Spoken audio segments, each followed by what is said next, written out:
We bring in our Mets analyst, Todd Zeile, now, and long night in Cincy. We'll get to the closer situation in a second.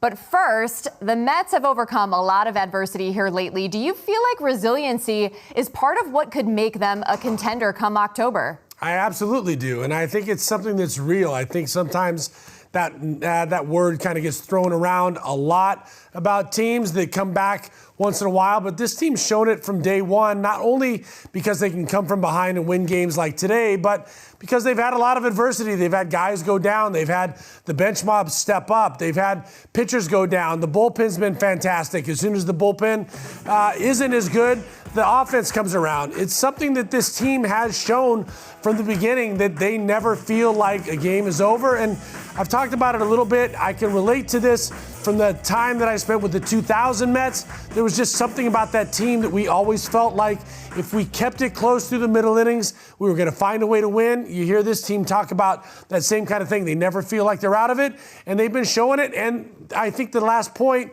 is what I was saying. They're getting contributions up and down. Guys that you'd never heard of, guys that have never been Mets, except for until a week ago, have come up and made contributions, and the stars are starting to get it done as well. So this is a team that's been very resilient and is, I think, really starting to believe that they are championship caliber. No strangers to come from behind victories. Of course, they're not without their issues. It was the third straight blown save for Edwin Diaz. Are we at the point now where we legitimately wonder, should the Mets look for a different solution at closer? I think they're going to have to keep an open mind about that. I think right now Diaz is still the closer. He was so good in save situations earlier in the season, and he's been bad lately, and he has this tendency to, when it, sort of rains, it pours. But the thing that's been, a little bit alarming to me is the way he's losing balls, especially on his arm side.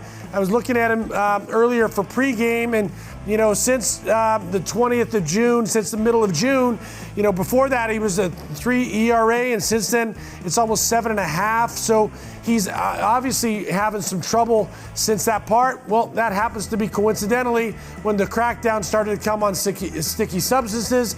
He's a guy that I think has a tendency, when he's really good, he gets that good bite on his slider. He's been losing some of that bite on his slider, and it's been spinning, staying in the middle of the zone. And so maybe that's been an issue. Maybe that's been a little bit of an issue to his confidence. But whatever it is, he's not the same consistent guy.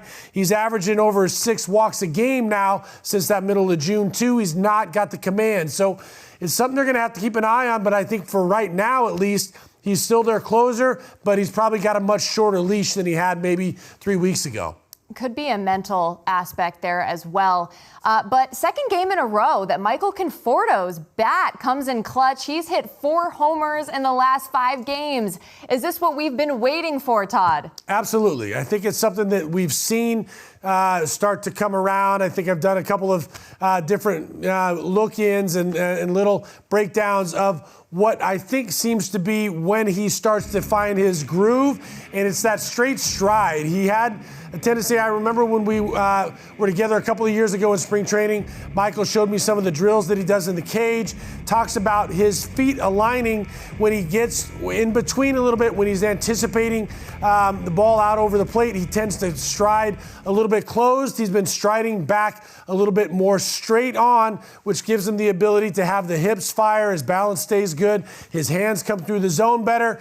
And look, we've seen it since the time he got here. He can go cold for a while, but when he starts to warm up, look out, because he can put a team on his back.